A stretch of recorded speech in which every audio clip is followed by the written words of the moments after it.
مارکہ حق پاکستان کی عظیم فتح، بھارت کے غرور کو خاک میں ملا دیا۔ فیلڈ مارشل نے دنیا کو دکھایا کہ جنگیں کیسے لڑی جاتی ہیں۔ وزیر اعظم شہباز شریف کی بنگلہ دیش کے چیف ایڈوائزر محمد یونس سے ملاقات کے بعد میڈیا سے گفتگو، کہا پاکستان اور بنگلہ دیش کے تعلقات مزید بہتری کی طرف جائیں گے، تجارت اور سفارتی تعلقات بڑھائیں گے۔ مسئلہ فلسطین پر مشترکہ اعلامیہ آ گیا، کیسے عمل کرنا ہے اس پر آج گفتگو ہوگی۔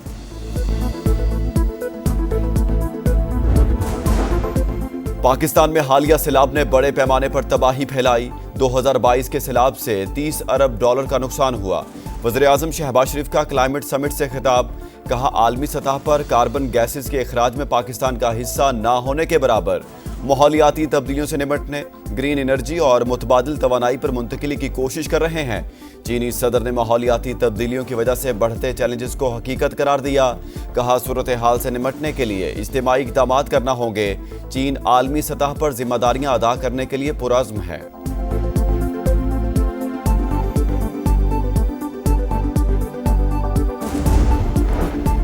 وزیر اعظم شہباز شریف آج وائٹ ہاؤس میں امریکی صدر کے مہمان بنیں گے۔ دو طرفہ تعلقات، تجارت اور سرمایہ کاری پر بات ہوگی۔ بین الاقوامی اور علاقائی امور پر بھی تبادلہ خیال ہوگا۔ ملاقات میں فیلڈ مارشل سید عاصم منیر بھی شریک ہوں گے۔ وزیر اعظم کا کل اقوام متحدہ کی جنرل اسمبلی سے اہم خطاب شیڈیول۔ فلسطین اور مقبوضہ کشمیر کے مظلوم عوام کا مقدمہ دنیا کے سامنے رکھیں گے۔ علاقائی سلامتی، دہشت گردی اور اسلامو فوبیا پر بھی بات کریں گے۔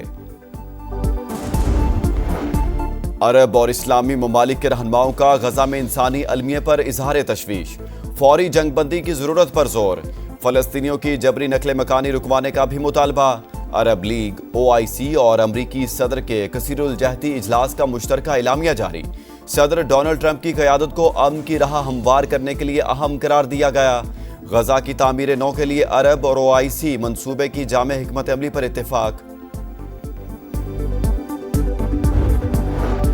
ایران کے صدر کا پاک سعودی عرب دفاعی معاہدے کا خیر مقدم۔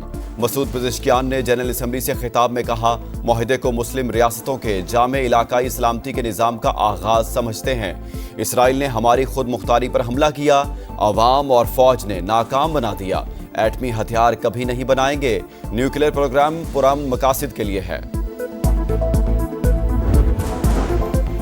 پاک چین مثالی دوستی، دونوں ممالک کے مضبوط تعلقات کی عکاس۔ نیو یارک میں وزیر اعظم کی چینی ہم منصب سے گفتگو، اجلاس میں بھی شرکت۔ شہباز شریف UN سیکرٹری جنرل انتونیو گترس سے بھی ملے۔ آسٹریا کی فیڈرل چانسلر اور کویت کے ولی عہد سے ملاقاتیں۔ وزیر اعظم نے جرمن اور عربی زبان میں گفتگو کی۔ کویتی ولی عہد سے گفتگو میں دونوں ملکوں کی دوستی کو دائمی اور لازوال قرار دیا۔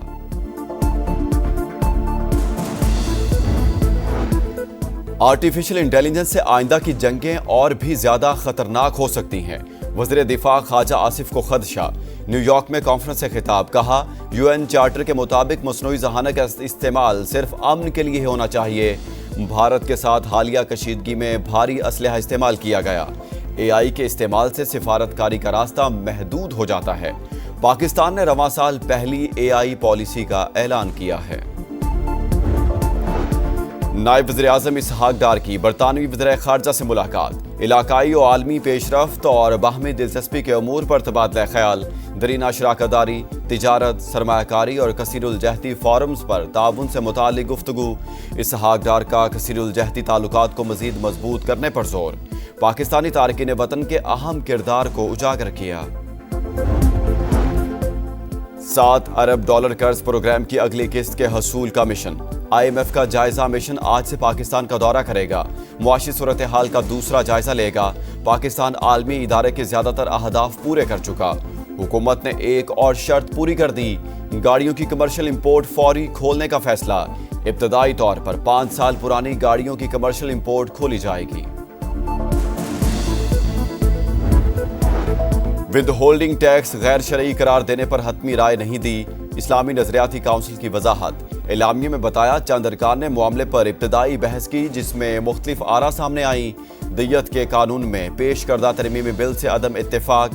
انسانی دودھ بینک کے قیام کی مشروط اجازت۔ 11 ستمبر کے سپریم کورٹ کے فیصلے پر تحفظات کا اظہار۔ نکاح کے بعد ہی عورت کو طلاق کی صورت میں عدت اور نان و نفقہ لازم قرار دینا قرآن و سنت کے خلاف قرار دے دیا۔